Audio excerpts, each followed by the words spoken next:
Hey folks, this week we talk about the KDE 6.1 beta, which along with the Nvidia 555 drivers and Mesa 24.1 brings something of a holy trinity of new features, including explicit sync and hopefully the end to your Nvidia woes on Wayland. Then there's some Linux 6.10 news, Handbrake with support for the brand new FFmpeg 7.0. We talk about MX Linux, we talk about Ventoy, we talk about Pipewire, and then we talk about Windows and sudo, Copilot, and Windows Recall, which is sort of a mixed bag. You don't want to miss it, so stay tuned. Podcasts you love. From people you trust. This is TWiT. This is the Untitled Linux Show, episode 153, recorded Saturday, May 25th. One last request. Hey folks, it is Saturday and you know what that means. It is time to get geeky about Linux and open source and all kinds of fun stuff. It's the Untitled Linux Show. It is, of course, not just me. We've got Ken and we've got Jeff today. The partial crew, the crew minus one, had a couple of one of our co-hosts was under the weather today and the other had some obligations to deal with. And so it is the three of us left, but that's all right. We're going to have fun together. And we've got some great stories for you to dive into. Let's see. I think Jeff is up first with coverage of a beta. What beta are we talking about? Well, we keep talking about KDE 6 and some things coming in 6.1. Well, 6.1 just got a lot closer as the beta was released. I have two articles linked in the show notes going over the details of what's coming and what features made the cut to get included in 6.1. So it's kind of like almost like a pull request for the kernel, where it has a certain amount of time to hit the beta, and once the beta is released, then those features, unless they're really, really important, are going to hit 6.2. But back to 6.1, one of the big features is GPU synchronization. Now, this is going to be especially helpful to those on Team Green, but also Team Red as well, but mostly Team Green. And I'm going to quote Nate Graham in this, and he said, to explain what this is, in a nutshell, it allows apps to tell a composer when to display frames on the screen, reducing latency and graphical glitches. The effect should be particularly noticeable with Nvidia GPUs, which only support this rendering style, and not having support for it on Wayland was one of the most common sources of random graphical glitches and slowdowns. So that should make 6.1 a lot better for Nvidia, though. I ran 6.0 for a while on Fedora, not seen any problems, but hopefully nobody else will either. They also have, for smoother animations, triple buffering made the cut, and it should make animations and screen rendering smoother. And the thought is, ideally anyway, it'll have it up to X11 standards. Now, X11 does triple buffer already, so we should have parity here now with rendering smoothly. Flatpak support also gets some love, as well as fixing a bug in Kwallet that would cause it not to work in Flatpak apps. So if you had like a saved password or something, it would cause issues. That should be a thing of the past now. Also, when Discover launches and you're scrolling through long app lists, it's much more responsive now while the Flatpak backend is running. They've also added a shake cursor to find it effect. Plasma now has the ability to keep the backlight color in sync with the active accent color on laptops with RGB backlit keyboards. I know, a little controversial, but Snap's got some love too, now by being able to manually update them in Plasma Discover. You can also hide your cursor after a period of no activity with a new setting. So, whenever you're maybe watching something after a while, you can make your cursor go away when you aren't actually doing anything. In system settings, they've added a new remote desktop page, which allow you to configure your RDP remote logins. So now you don't have to go to a different program or something. It's all in your settings. Wayland apps have received some support. So, and In this one, they fixed a bug where if you had a laptop with the lid closed and connected to an external monitor and you turned that external monitor off, it would cause Kwin to crash. That has been fixed. So it should be a smoother interaction for those of you that like to run external displays. That's just a fraction of the items fixed and added to the 6.1 beta. There is a link in the articles to the actual change log.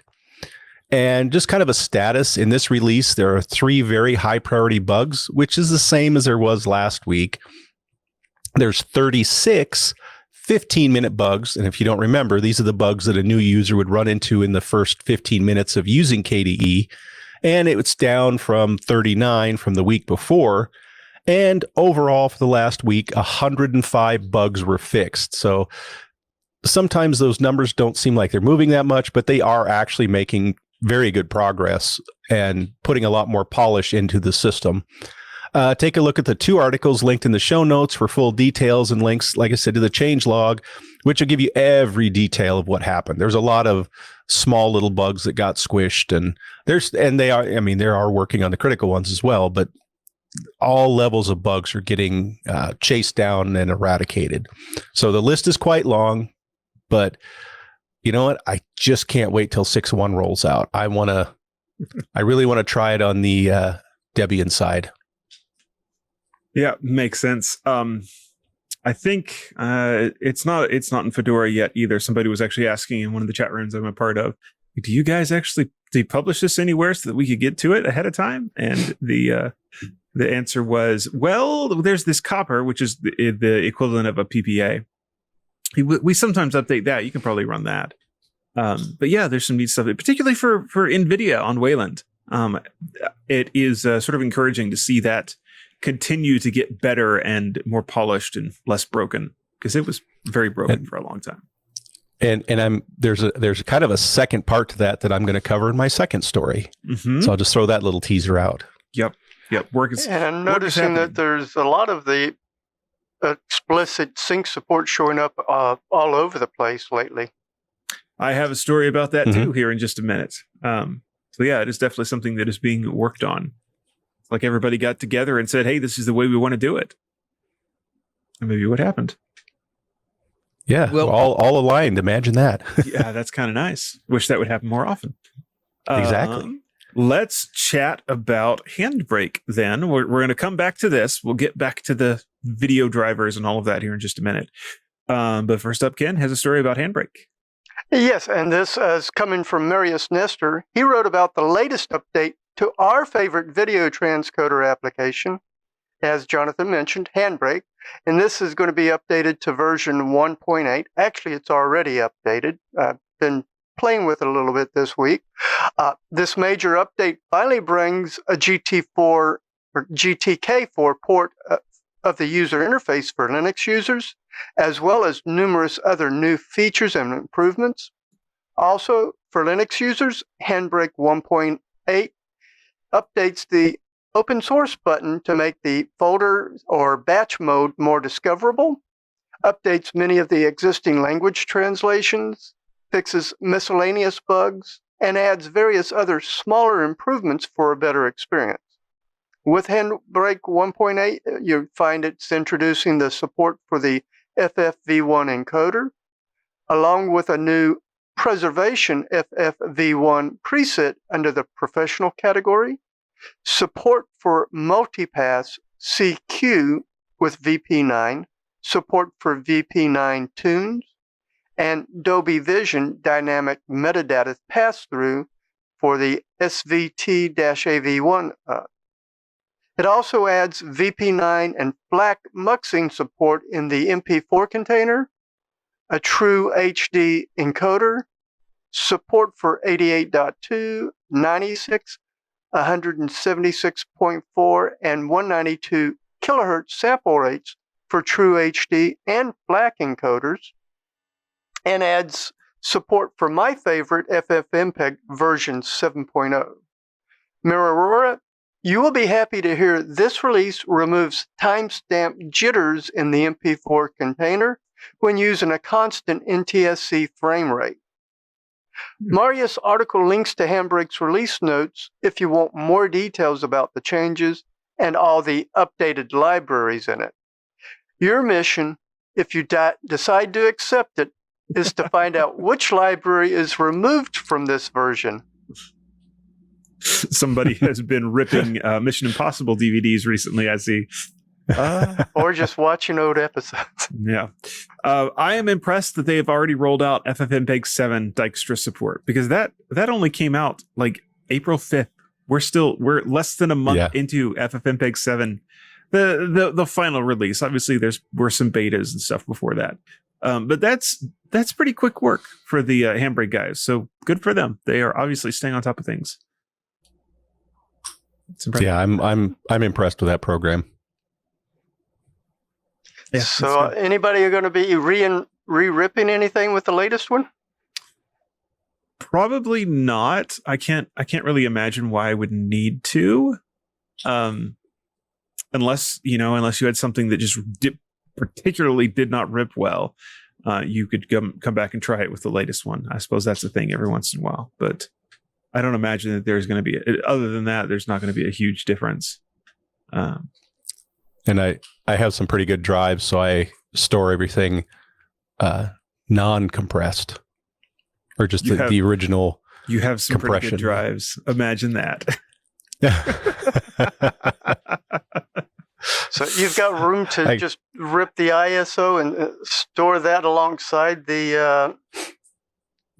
Well, I mean, most programs now will just play back the ISO too, for that matter. Yeah, I just rip it, and I don't remember off the top of my head whether it's MPK, I think is what it's the format it stores it in, and MKV or MKV. Sorry, you're right. And I send it, at least in my household, I don't even compress it or transcode it down. I use Plex, and I just throw as much data as I can at my hardware. Now, if I'm outside my house, I do transcode it down some because of my bandwidth, but I try to get the highest quality I can in home. Yeah, makes sense. That's the way to go. I may have to re-rip to get some of the to go for the ultra high definition or 4K, since most of the stuff was originally ripped for HT or 1080p.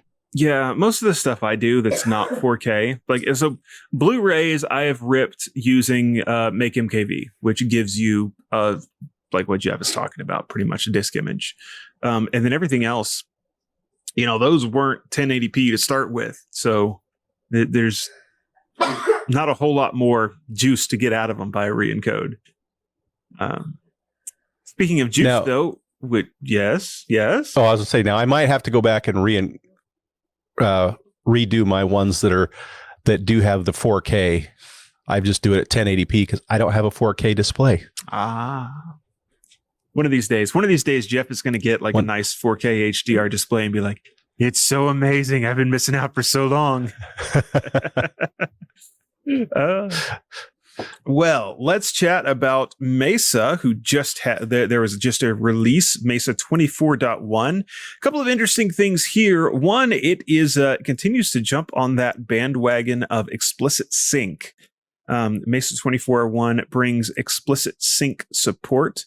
And one of the particular places where that is now a thing is it's in the Vulkan drivers, and it's also now in some Nvidia places, which we had not had before. And then one of the other really big things with Mesa 24.1 is the Nvidia NVK Vulkan driver is now considered to be ready for prime time, which that's an open source driver for Nvidia. It's good. That's really saying something.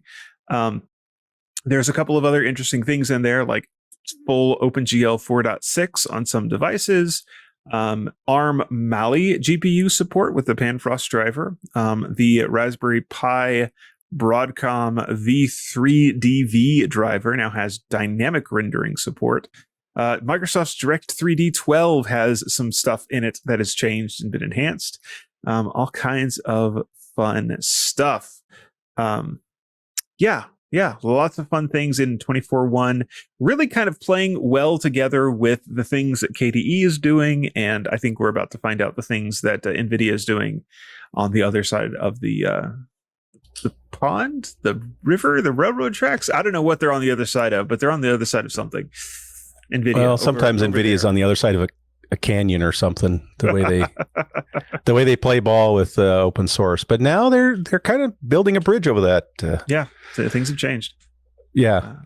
You think they're shooting for something in particular with this? We've talked a little bit about this in the past. Yeah, obviously. I mean, as with any business, they are doing what they are doing to try to make money. Which usually works out well for everybody. Sometimes it doesn't. In this case, they're doing it for money, and it's working out well for us because the things are now becoming open source. I've heard people suggest that maybe Nvidia wants their hardware to show up in the next Steam something or other. I've heard people suggest that companies like Tesla have said, hey, it would be really nice if we could use open source drivers.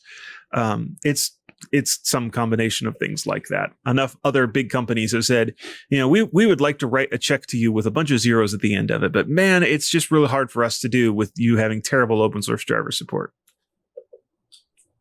And I would guess it's probably more like a Tesla or something like that, because they are making so much money in the AI right now in that market segment that we're kind of, I think gamers at this point are closer to a rounding error than anything else. And AMD doesn't have anything on, well, I mean, they're coming out with their 8000 series, but it's kind of a refinement of their 7000 series. The new architecture is not going to be until the 9000?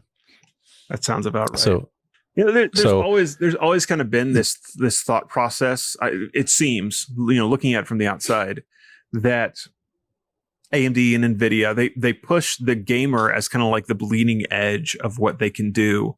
And there sort of seems to be this feeling that if they can win the gamer market, then the other things will follow. Like, I'm not sure if this is accurate or not, but it's always kind of been just looking at it from the outside, gamers are going to buy, either Nvidia or AMD for the top end. And that is going to translate to sales in the data center, because I guess the thought is, well, obviously it's at the top end and that's what we want in our data center. That seems to be sort of the psychological game that they play. I don't know. Well, I can see that. And I think some of the AI use coming down the pipe is kind of slipping more into the consumer side. So I think they're looking at, we're going to use our consumer level GPUs and whatnot for some of the AI stuff that's built into local PCs. And, there's a lot of companies that say, well, if we're going to do this, we want to have some control over this so we can fix things right away and make things happen right away. And is that going to affect the firmware they'll be using? Well, that's in my story coming up. Take it away, Jeff. Okay, so now a little later than expected, it was about a week delay past what we thought, but NVIDIA has released their 555 beta driver. Not a timer for you old school people. I get that reference. Yeah. If you get that reference, you're a true geek. But so their 555 beta driver is now out. The driver supports, and now we talked about this last story, explicit sync. So this is the same as I mentioned in my KDE 6.1 story. So while KDE now supports it, there's also help on the other side from this driver to make it work. So like I said, bottom line, Wayland should work a lot better for NVIDIA cards with these beta releases. So you'd want to have KDE 6.1 beta and the 555 beta if you want to try cutting edge. And we've talked, there's something else here. We've talked about this in the past and said it was coming, but it's now here. The driver will support GSP firmware by default on all of the GPUs that support it. So right now that would be the 20 series, otherwise known as Turing, and newer. So GSP is the open source firmware, which is in the kernel. Now, keep in mind, things like CUDA and a lot of codecs and things like that are still proprietary because they're in user space. The open sourcing only applies to the kernel stuff. So the installer has changed as well, and now will allow users to select at the time of install if people want to use the open source kernel modules or the proprietary modules. So they're, again, just this is kernel side, not user space. They also added HDMI now sees a change to 10 bits per component support by default. And one thing that also changes is the minimum kernel version, which was previously 3.10. It now moves to 4.15. You know, though even 4.15 has been out a while, it was released in January of 2018. It can still be found in Ubuntu 18.04, for example. But, you know, I'm not sure how many people are running that old of an OS and would really take advantage of all the features of a 555 beta driver. You know, you'd be running fairly modern hardware on a pretty old OS. But I'm sure there's probably some people out there. They've added immediate presentation mode support to the Vulkan Wayland WSI or windowing system integration. This presentation mode instructs the compositors to not wait for a vertical blanking period to update the application's surface content, which may result in tearing. So it'll kick into presentation mode without any tearing much faster. Many bugs were also fixed, but I'm not going to go over them because there are several that read things such as fixed a bug that would cause the display to lock up when suspending on a kernel with config_framebuffer_console_deferred_takeover enabled with the Nvidia DRM loaded with mode set equals 1 and fbdev equals 1. So I will leave those fixes to our viewers and listeners to read the changelog linked in the articles, which you can find in the show notes. That would be a lot of, you know, that kind of speak that nobody wants to hear. If you want the driver, you can get it from the official NVIDIA website, or you can probably just wait a little bit if your distribution supports install of beta drivers. So just keep in mind, I mean, I say it all the time, but this is a beta, so don't run it in production or a system you really want to be stable 100% of the time. So just take note. I am particularly impressed that you can now run with the open source kernel drivers. I think that is probably the biggest deal in this update, the biggest deal that's happened to NVIDIA in a long time. Yeah, they're really going all in firmware and modules. Because I know my biggest beef with actually running NVIDIA hardware in the past has been you update the kernel and your system is broken. And somebody that really understands how the NVIDIA kernel drivers work has to then come and fix it for you. That was my experience. Yeah.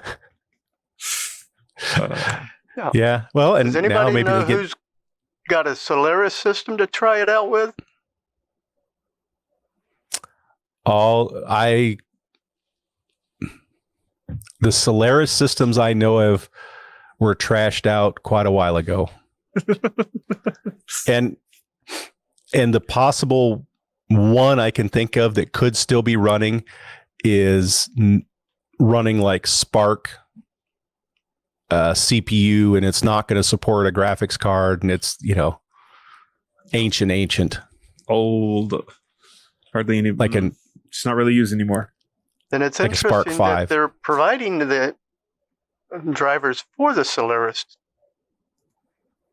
according to one of the articles.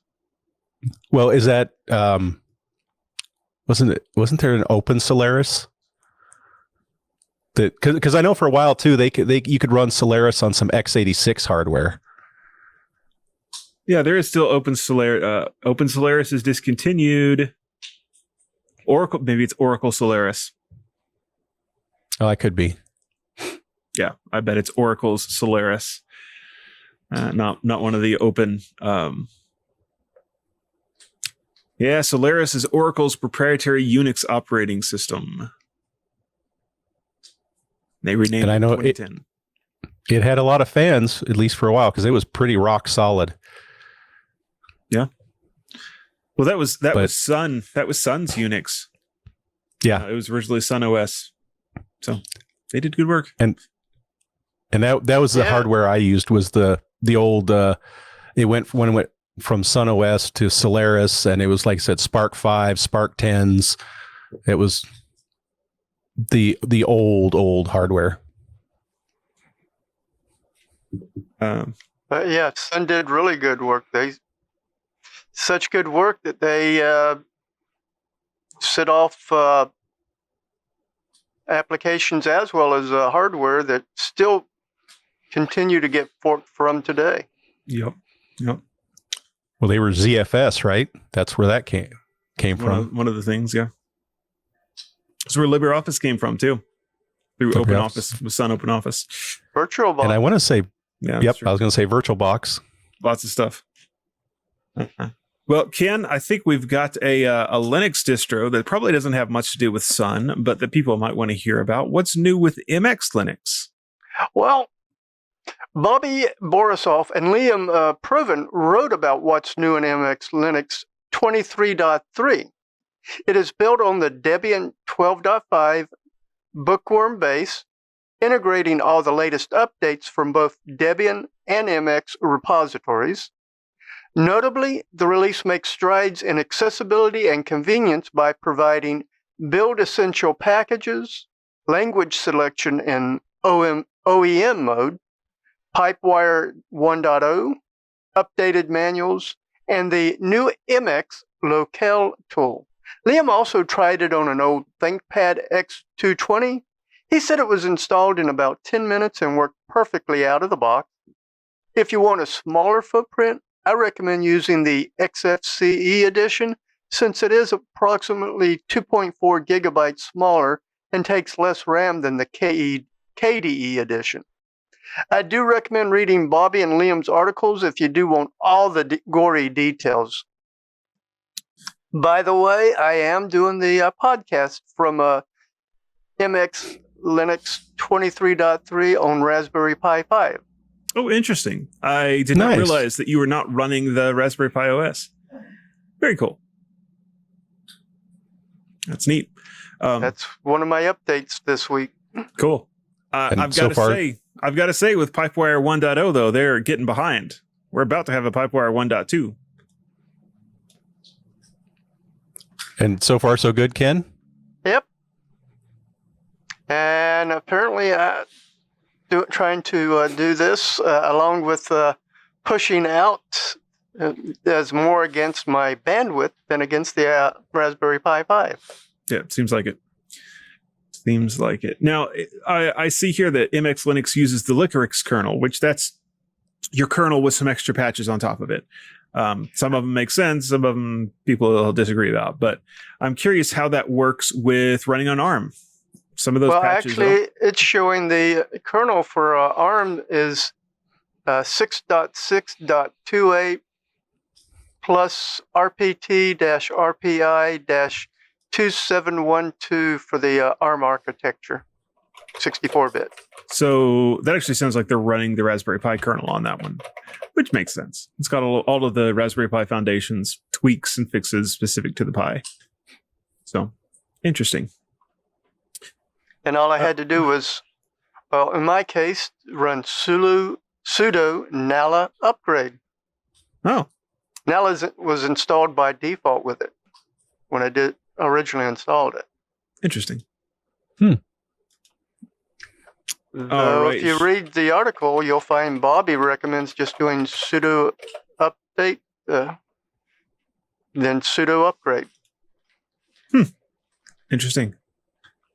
I alluded to it. Shall we talk for a minute about the new Pipewire that's coming? I'm all ears. I'm more than happy to hear what I'm missing out on. There's a couple of cool things. So Pipewire 1.1 is what is out. And if you're one of the cool kids, running something like Fedora 40, that's what you're running. I think I'm a cool kid when I'm turned around and use the computer behind me, but probably not so cool when I'm using this one. I think it's still on 1.0. Anyway, there have been a couple of, are they release candidates? I believe they're release candidates that have come out with 1.2. And there's some interesting things in here.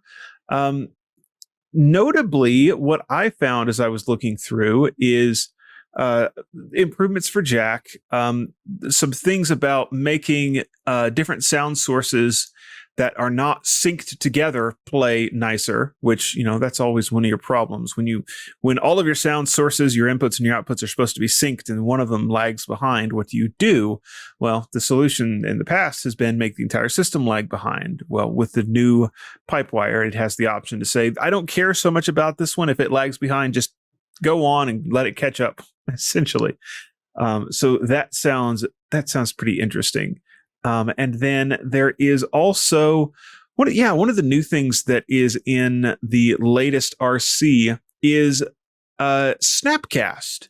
Snapcast servers, support for discovering and streaming to Snapcast, which this is not something I was super familiar with, but I got to looking into it, and I think it's something I need to mess with.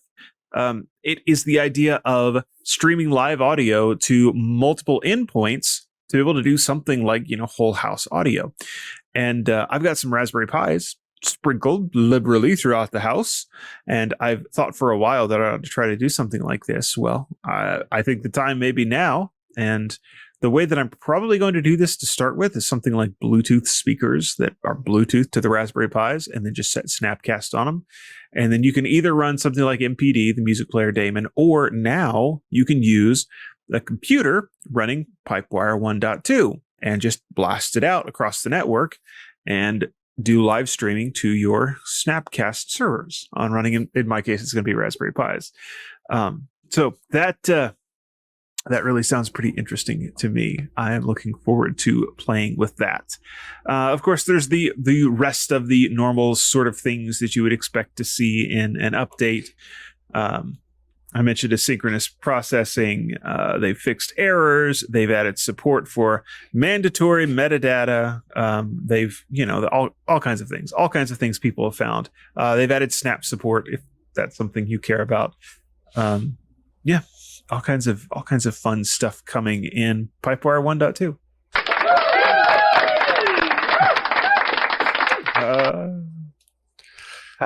Definitely looking forward to that snap support. I mean, it'll be useful for certain things, for sure. Especially if you've got OBS downloaded as a snap. That'd be one of those things.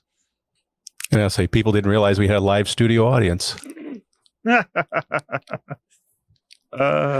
Yeah, fun stuff in here. All right. If nobody has any more to say about that, we can talk about the rather interesting change to Linux 6.10. There's a lot in 6.10, but this is not one of the technical things, is it? No, this one's so this story is a little different than our normal pull request stories. Normally we talk about new features which are going to be added into the kernel, or talk about things being removed because they're being deprecated. Now, I think there are several who know the story of the Reeser file system, but if you don't, here's a small recap.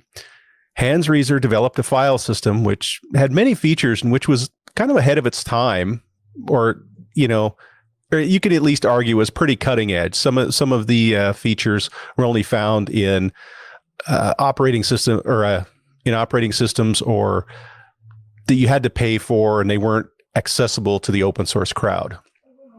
Well, Hans was then convicted of murdering his wife and was sent to prison for a very long time. Since he was in prison, and because of the bad connotation to the file system, it languished for the most part. There was some development, but other file systems picked up features it had and have surpassed it. So today, the Reeser file system isn't as special as it used to be, and because of that, it's been decided to remove it from the kernel. There were some other technical reasons too, but long story short, it doesn't make sense to be there anymore, and they're just decided to get rid of it. If you still needed it, it still can be used in the future, but it'll have to be loaded from user space and not built into the kernel. So in January, though, Hans wrote letters that he wanted to be made public, which apologized for social mistakes and other things. There is a link to those letters in the article in the show notes, but that's not the main thing we're going to talk about today. When it comes to Linux, there was a last request from Hans about his file system in the kernel, which is going to get deprecated. And I quote, this is from Hans, assuming that the decision is to remove the riser file system version 3 from the kernel, I have just one request, that for one last release, the README be edited to add Mikhail Gilua, Konstantin Shako, sorry, I'm murdering those, and Anatoly Pinchuk to the credits, and to delete anything in there that I might have said about why they were not credited. It's time to let go. So it was his statement. Sousa's Jan Kara, or Jan, I don't know which pronunciation he has made the changes he requested and removed the negative language. So what is being removed from the README, and this is straight from the README, which is what they're removing. Konstantin, with the help of the Russian version of a VC, tried to put me in a position where I was forced into giving control of the project to him. VC is venture capital, for those that didn't know. Fortunately, as the person paying the money for all the salaries from my day job, I owned all copyrights, and you can't really force takeovers of sole proprietorships. This was something curious because he never really understood the value of our project, why we should do what we do, why innovation was possible in general, but he was sure that he ought to be controlling it. Every innovation had to be forced past him while he was still with us. He added 2 years to the time required to complete Riser file system and was a net loss for me. Mikhail was a brilliant innovator who also left in a destructive way that erased the value of his contributions, and that he was shown much generosity just makes it more painful. So all that was removed and added to the README file were just 2 lines. Konstantin was taking part in the early days, and Mikhail was a brilliant innovator that has shown much generosity. So he gives credit to both of those people for what they contributed, and they removed all the negative. As far as the kernel is concerned, that's pretty much the end of the Riser file system, since the decision to remove it from the upcoming kernels is done, and it will happen. Personally, I have not used the file system, so I won't miss it. And it wasn't something used by many for the last several years. At one time, there was a distribution using it, but that was a long time ago, and they've long since switched out. So I think it's going to fade away quietly. But it was, if nothing else, it was nice to see a couple people get the credit they deserve. I will add that in the kind of the comments, people were like, how did those kind of comments get in there? Well, it was long enough ago that the kernel was a little more of the Wild West back then. So some stuff like that kind of snuck in, and it's not something you'd see today, but it was nice he corrected it anyway. Yeah, I have to say it's sort of a nice nice completing of the loop. Yeah, it's a good gesture. Yeah, to sort of clear this away before it goes out of the kernel altogether. Yep. I can't help but read this though and think about what happened to XZ, the back door. Mm-hmm. Now, I have no reason to think that either Konstantin or Mikhail were bad actors, but if someone is acting very weird in your open source project, they may be bad actors. So don't just blindly follow the example of Riser here and bury everything, put everything under the bridge, bury everything under the carpet. At the same time, though, this seems like this was just a series of misunderstandings and disagreements and not anyone being a bad actor. But I just, in reading what he wrote here, I cannot read it and not think about XZ. Well, kind of devil's advocate here, though, is Hans was not really the nicest person and had a lot of yes, no, this is true. Issues. And I mean, just outside of what he was convicted for, he was kind of known for being pretty my way or the highway, maybe is a good way to put it, or very he was an didn't interesting have character. great soft Controlling? skills. Yeah, he didn't have great soft skills. Yes. Yeah. Yeah. So and he actually, that's in some of his letters he talked about, he has learned to communicate in prison. He has learned to discuss things when he previously would have just got upset and blown up. And so and it's honestly old enough. Who knows at this point without doing a lot of research. Yep. Indeed. It's just what comes to mind when I read it. Wait for the movie? Yeah. Yeah.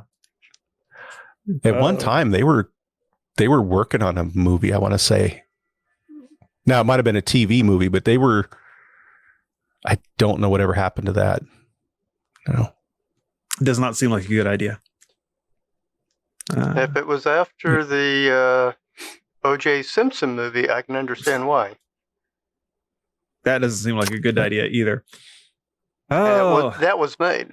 What's interesting that you didn't cover, though, is how many lines of code is going to be dropped from the kernel with 6.10. Oh, do you have the number? Do you have the magic number, Ken? Well, according to Michael Larabelle, 19,000 lines of code with staging 6.10 staging dropping broken and unused drivers. Yeah, always good to see the cruft get swept away and done away with. Well, and I want to say there was something too about they were working on version 4, but it wasn't compatible with 3, so you'd have to totally format your drives over, and there was no conversion tool, and it was kind of one of those that, and I know historically we said that, ZFS, ext4, a lot of them picked up like the journaling that it did, because it did journaling when a lot of other file systems didn't, and it kind of lost its way. Indeed. I think probably next week we will come back around and look at sort of what the new stuff is in 6.10. Just didn't pick it up for this week. I don't think the merge window is quite closed yet, so it's not really time to do all of that. We do have one of our favorite tools, one of my favorite tools at least. Ken has the update on Ventoy. What is going on there, Ken? Well, thanks to Bobby Borisoff, I found out about the latest release of Ventoy, version 1.0.98. According to Bobby, the key update is an overhaul of the EFI boot files, a vital component for the software's functionality across different hardware platforms. This ensures that users benefit from a smoother and more reliable booting process when using USB drives created with Ventoy. Now, Ventoy 1.0.98 also addresses not recognizing ext4 file systems created using the latest version of the gparted partition editor, and booting issues specific to the latest Arch Linux builds. Jonathan, you will be happy to hear this update resolves a bug affecting the Ventoy_Linux_remount feature on Red Hat Enterprise Linux 9 and some of its clones. So the most embarrassing moment I've ever had in my IT career was because of Ventoy. And it was my fault, of course. I had broken my Fedora install, and to fix it, I pulled out my Ventoy USB key, and this was in somebody's office while somebody was waiting for me. To fix it, I pulled out Ventoy. Well, I'd updated the Fedora install in Ventoy and not tested it out yet, and that was broken as well, because old version of Ventoy, new version of Fedora, there was a problem. There's an incompatibility. And to save the day, I eventually ended up booting into Windows to fix my Linux install, which was kind of embarrassing. But I think I ended up booting into Windows to fix Ventoy to then fix the Linux install. It was one of those Rube Goldberg sort of computer moments. So all that to say, it is boot Ventoy into Windows from your Ventoy stick. No, that's probably possible if you have like a Windows PE install set up, but those are not immediately downloadable the way that Linux ISOs are. Anyway, all that to say, it is important to keep Ventoy up to date, particularly if you're going to grab new distros. And test your new distros, dang it, before you need them. The one thing I wish Ventoy would let you do, and last time I checked, you could not. Maybe you can now. Maybe that's what this remount feature is. You can't use the free space on your Ventoy stick while you're booted into an ISO from Ventoy. That always irked me. So you can't Never. boot into an ISO from Ventoy and then download another ISO and install it on Ventoy. Yep. You can't mount Ventoy from within Ventoy. Essentially, that's true. The last time I checked, currently you can't mount Dev SDV1, which is kind of a pain because that would be nice to be able to. Have you used Chaos? I've not used Chaos. And I was going to say, you cannot use SpinRite with Ventoy. Really? You cannot? You cannot. Huh. That's weird. I thought Steve Gibson came out with a version that could be used on Ventoy. Well, from March 1st, he said Ventoy is definitely in, and now this is from Steve, it's definitely incompatible with SpinRite. I've researched this thoroughly, and since I wanted them to work together, but Ventoy's A drive emulation conflicts with SpinRite's use of real or flat real mode, which does work. What does work is a superset tool known as Easy2Boot, and then he says you can find it here. So then he has a link to easy2boot.xyz. I think there was a special version of SpinRite that got released that was supposed to work with Ventoy. Yeah. Well, there was one that was supposed to fit in the size, but I know when I tried to do it, I could not get it to work with Ventoy myself. I used that ISO version, and it just did not. It was not happy. So if anybody's gotten it to work successfully, I would love to hear it. But I wound up using the Easy2Boot method to make a bootable SpinRite. Yeah. And then burn that as an ISO and then put that on Ventoy. I don't know that that's going to work. I didn't quite go that far. I'm sure there's a way to make it happen. All right. Well, we've got one last story to cover, and this one's an interesting one for being a Linux show. We're going to talk about Windows, but I think you'll understand where I'm going with this pretty quick. The release of Windows 11 24H2, so that's Microsoft puts out like a bi-yearly big upgrade to Windows, and it's coming out later this calendar year, and it's got some interesting features in it. There's a lot of like stuff that makes sense. There's some cool stuff. So one of the things that's coming with this is sudo for Windows. There's going to be a sudo command in Windows. So like that's cool. They have appropriated, they've borrowed this from the spirit of open source. They've taken it from Linux and they are building their own tool, making it sudo. Like that's cool. That's fine. We have no problem with that. One of the things that I'm not sure about is apparently they're going to build Copilot into every Windows install. It allows users to run the Copilot AI chatbot in this case, a regular resizable window that can be pinned to the taskbar. I'm not sure what I think about Copilot on Windows. Not sure what I think about Copilot in general. And then the other thing that really people are sort of unhappy about is something called recall. And that is it's part of Copilot. The computer is going to take continual snapshots. And when we say snapshots, we mean literal pictures of the screen that will record basically everything that you do. Microsoft says that all of Recall's data is encrypted on disk and processed entirely locally by the NPU rather than leveraging the cloud.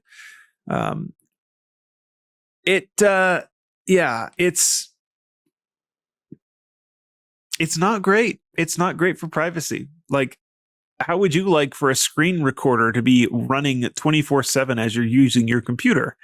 And yes, the fact that they're not pushing it up anywhere is great, but like this is a tool to be abused if somebody gets onto your machine and gets access to them by Microsoft themselves for doing data collection. And so And one of the other is Firefox actually is one of the people that came out and had something to say about this too, the Firefox folks, because if you're using Microsoft Edge, or I think any of the other Chromium, particularly Edge, there's this feature where it detects like, oh, the user is doing banking stuff or something else that should be private. And so we're going to blur this inside of the recall snapshots. And that just doesn't work in Firefox. There's no option for that in Firefox.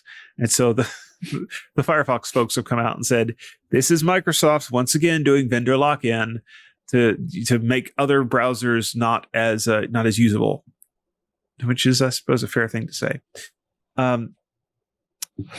The thing that is interesting about this for us Linux users is I have seen multiple places where people are looking at this and saying, no, I am not going to allow this on my computer. I will switch to Linux before I run this new Windows thing, which, as Daniel points out, I think it is actually enabled by default. If you're running Copilot Plus is what they're calling it. If you're running Copilot Plus, then recall gets turned on.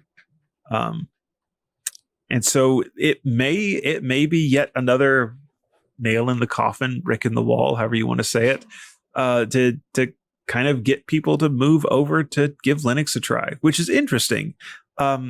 We love for people to come and try Linux. We would love for it not to happen because the other major OS vendor is doing something so questionable. It's not the way we want to get users. Have you guys, I'm curious, have you guys been watching this? Are you aware of Copilot Plus and Recall? And what do you think about it? Well, I agree it's going to get abused. And, they say, well, it's not going back to the mothership. But also I look at, for example, the issue with Apple had a bug where people were getting things back that were deleted a long time ago. That means it wasn't really truly deleted. Yeah. So, it's not going anywhere. Well, that's probably valuable data. And is it really not going anywhere? Or is somebody going to go, we could make a lot of money off this if it kind of went out the back door? And your data is not going anywhere, but the sanitized, anonymized version of your data probably will. And maybe sanitized, anonymized is not very sanitized or anonymized, or, Indeed. Especially if you're using Firefox. Yeah. You even more data leaks for using Firefox. Yeah, and I do like Copilot.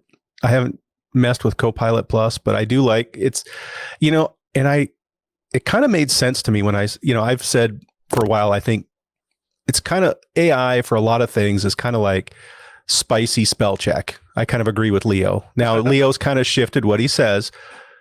But, that's how I use AI. There's things where I'm like, hey, rewrite this a little better, or, help summarize this a little better. Or so I use it kind of more like enhanced grammar rewording of things.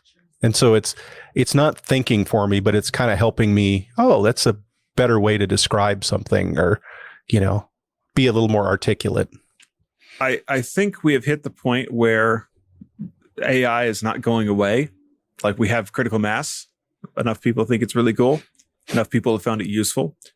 I am ready for the zeitgeist to move on to the next big thing, and for people to stop talking about AI as though it is the next. It's the next sliced bread. It's the next. Essentially, people have been talking about AI like it's the next Gutenberg or the next internet.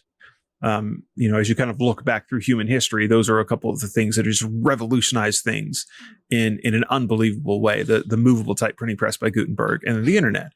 And I don't know that AI is the next leap of that sort of proportion. But regardless, I'm ready for it to no longer be the hot thing in the news. Yeah. And honestly, a lot of it is stuff that was already happening. It's just that now, AI is great. Hey, ours kind of fits the same model. We better stamp AI all over it and make people think we're better than we are. But I personally, right now, I think the real innovation is going to come from things like, circuit design or medical uses where you're looking at X-rays or test results, or maybe medication interactions where it can, feed in 100,000 different medications and, realize which ones have interactions and, stuff like that, where you have a very solid data set. There's not much iffiness or not much gray area. It's this is good, this is bad. Figure this out. Yeah. So you think about it, the thing that really kicked off the current craze with artificial intelligence was they finally figured out a way to take, because AI, like machine learning, has been around for a long, long time. They finally figured out a way to get it to spit out better prose. Like that's the thing that changed. And then suddenly people realized, this prose that it can spit out is actually really good and it can stay on topic now. It's not just a Markov chain the way it used to be. And that sort of changed the way people perceive it. But I don't know that there's been a huge quantum leap forwards. And other than that, in what our current machine learning models can do. I think that the leap forward is just the access the average person has, because it was already looking at, say, circuit design rules. Well, nobody outside of specific people were looking at stuff like that, or the medical industry or whatever it was. But now the average person can go, hey, I'm going to go talk to ChatGPT or Copilot or whatever, That's true. And ask it silly questions and I get silly answers. And, Yep. Right now, I'm just thinking of what B.T. Barnum's philosophy was. What's that? A sucker being born every minute? Yep. Lots of money, lots of venture capital money is getting sunk into artificial intelligence and machine learning right now. Of course, it's the hot thing. Oh, yeah. Oh, fun. But sooner or later, someone's going to go, hey, I want a return on that investment. Uh-oh. You wanted your money back? Yeah. The money was give spent money back. building this up. Yeah. We haven't come up with a way to make money with it yet. Y'all. Makes you wonder who's the sucker then. All right. So we get into some command line tips. I think it's about that time. Or kind of command line-ish tips. Command line-ish. Tips-ish. Oh, Jeff, start us off. I love that sigh. Hey, this could be started from the command line, but it is a GUI. So advanced command line tip, maybe? I don't know.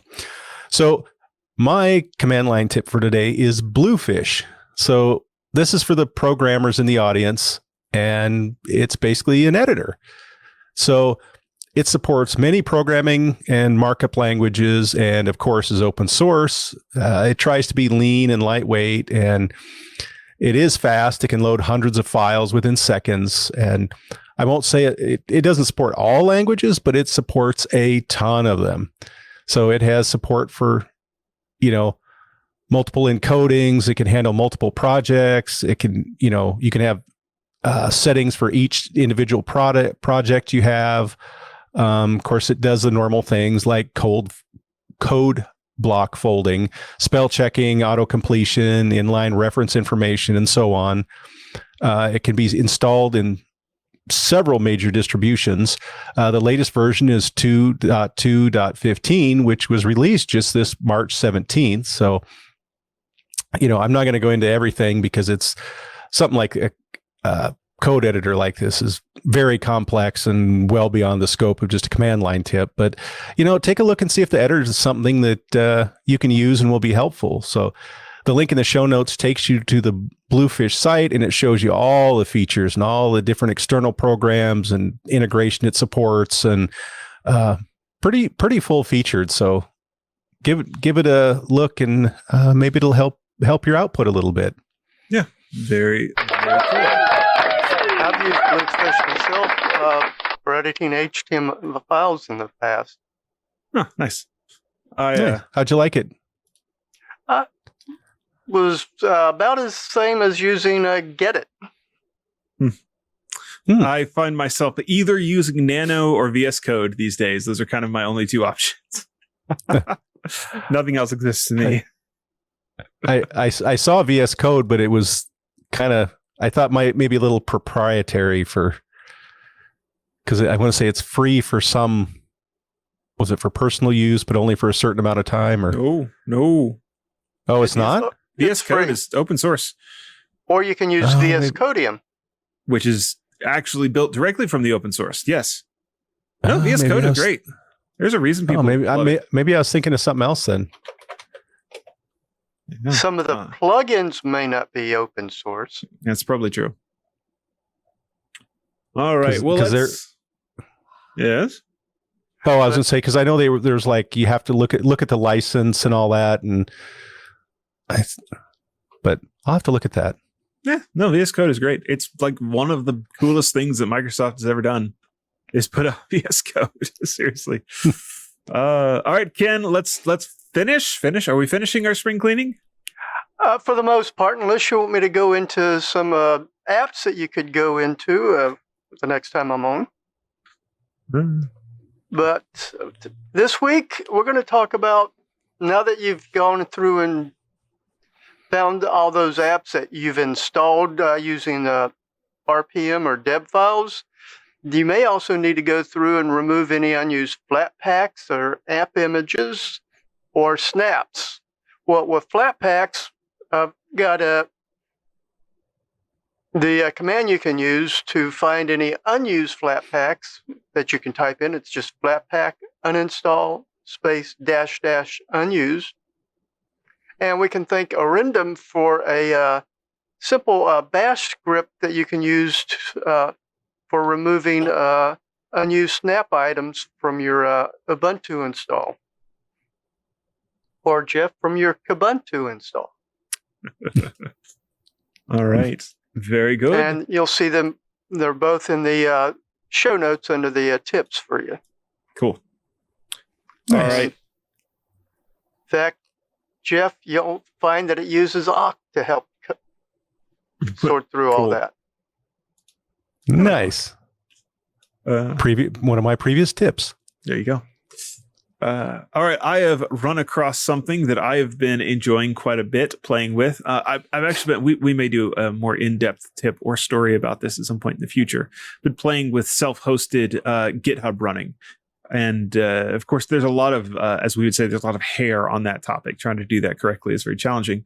But one of the things that I have been playing with is setting up a Docker image and then running ephemeral, that's the word, ephemeral instances of it to be able to do ephemeral runners of your GitHub runs.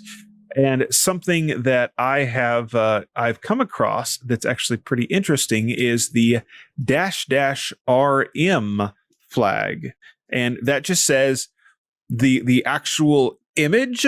Once you're done with it, remove it. So the way Docker works, so not the image, but the instance of the image. The way Docker works is you have your images, and every time you start one, it sort of makes a copy of it, and you run out of the copy. And then, you have the option that you can say, okay, I want to save that copy of the image as a new image of itself. It's called checking it in. And so for this project, what I did is I checked in the changes that I needed, and then it runs it from that image each time. And you do it with a --rm, and it wipes it out each time. So that would look something like you would run a Docker run --rm, and then if you want to do it interactive with the TTY, it's -it. Then you give it your name of your image. So in this case, Ubuntu :2404, and I want to start with bash. And so here shortly in the next week or two, I am going to, hopefully before then, but sometime soon, I'm going to help Jeff do some compiling of OpenWRT on his Ubuntu system. Well, I don't have an Ubuntu 2404 system, but I can kick it off right inside a Docker image like this, work on it, and then as soon as I'm done with it, I can just exit out of it, and it'll clean everything up for me. So I think that's pretty cool. I do. I think that's really awesome. Yep, and it's a lot lighter weight than a virtual machine. A lot faster to start than a virtual machine too. I had not played with this particular use case of it until just the other day. And so I was like, oh, I needed to test something compiling. So like, I bet I can just do this with a Docker image. Ran this, and like in 20 seconds, I had an Ubuntu 2404 terminal ready to go. And so if you don't need to do anything like with a GUI, if it's all command line, it's fast, real fast to be able to get started. I didn't realize you could run an entire operating system in the container. I thought that was a little heavier than what they were designed for. But well, so what it's doing is it's got all of the binaries of that operating system. So it's got apt and GCC, bash, and all of those things inside the container, and then it just makes system calls out to your outside kernel. Now, if you have if it's too different, like if you have a very, very new OS and a very, very old kernel, then you'll run into problems where it's trying to use syscalls that didn't exist then. But this kind of works off of the Linus Torvalds opinion that you never ever break user space. Well, it kind of implies that your Docker images are going to work on kernels even if they're not synced up. It's one of the nice things about it. So. But very cool.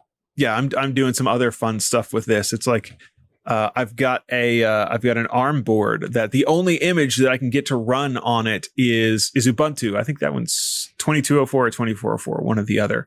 And it's like, but I want to compile for the Raspberry Pi, also ARM64, but a different distro. Like, how do I do this? And that's where this came up. Oh, well, let's just grab the ARM64 Debian Docker image, because Debian has official Docker images, build it there, and it's going to be synced up. And sure enough, it works on the Raspberry Pi, no problem. So it's a pretty neat way to approach it. You're running Raspberry Pi OS in a Docker image on an x86. Technically the Debian OS in a Docker image. Raspberry Pi does not put out an official Docker image of Raspberry Pi OS. So it's just Debian. But from the research I did, other than the kernel and a few config things, there's hardly any difference between Raspberry Pi OS and Debian. So, yep, fun stuff. Can you do that with WRT? I don't know if there's an OpenWRT Docker image. There might be. I'd have to look. That's an interesting question. I will look into that because I'm now fascinated by that. Yeah, I think to do the really fun stuff with OpenWRT though, you need the full kernel because it's doing so much networking stuff and really getting into the hardware. Yeah, and at least 2 physical Ethernet ports. You kind of need some physical Ethernet ports somewhere along the line to be able to build a router. It's true. Yep. It's true. At least one, preferably 2. At least one, yes. All right. Well, let's close it up. We'll let each of you get the last word in or something else if you want to plug. And Ken is up first on that. What do you have for us, Ken? Well, I just want to thank everybody that's allowed the Untitled Linux Show to become a part of the TWiT network. We started when people had joined the TWiT club, and it was one of the first shows to come out of that. Mm-hmm. So, Thank you, and thank you for letting us have this TWiT Users Linux Show. Yeah, I think it was actually Rob that went and pestered Leo. Said, "Hey, we can have a Linux show now, right?" And Leo's like, "All right, fine. I know a guy. We'll put the guy I know on it." Here we are. All right, Jeff. Anything you want to plug? I don't have any coffee. Don't have any websites. Nothing fancy. Just this week, it's just Poetry Corner again. Login incorrect. Only perfect spellers may enter this system. Have a great week, everybody. All right, Fun. Well, I want to say thank you, as you know, to everyone that listens, both live and on the download. We sure appreciate the support. Appreciate everybody being here. If you want to follow my work, there's, of course, hackaday.com. We've got the security column that goes live on Fridays. And then we've also got Floss Weekly over there, which is our Wednesday show. And I somehow manage week to week to stuff it all in and record the show and edit it and get it up in time for the 6 o'clock Central slot on Hackaday. And that is tiring sometimes, but we make it happen. If you want to follow my slinging of code, that pretty much normally happens over at the Meshtastic project these days. And if you want to throw something in the tip jar, you can find me at buymeacoffee.com/jbennett. And what is it Rob said? You buy me 1,000 coffees and that's the equivalent of a car? I won't ask for that much. It was 5,000. Maybe 5,000. I don't know. It's a bunch of coffees. It's a bunch of coffees to get you a car. Start with a pizza first or a coffee. Work your way up. I don't ask much. I just throw it out there in case people want to. Yeah, but we'll catch you all next time on the Untitled Linux Show. Hey folks, is that not enough Untitled Linux Show for you? Do you just want more? Do you want to be a part of the discussion on Discord?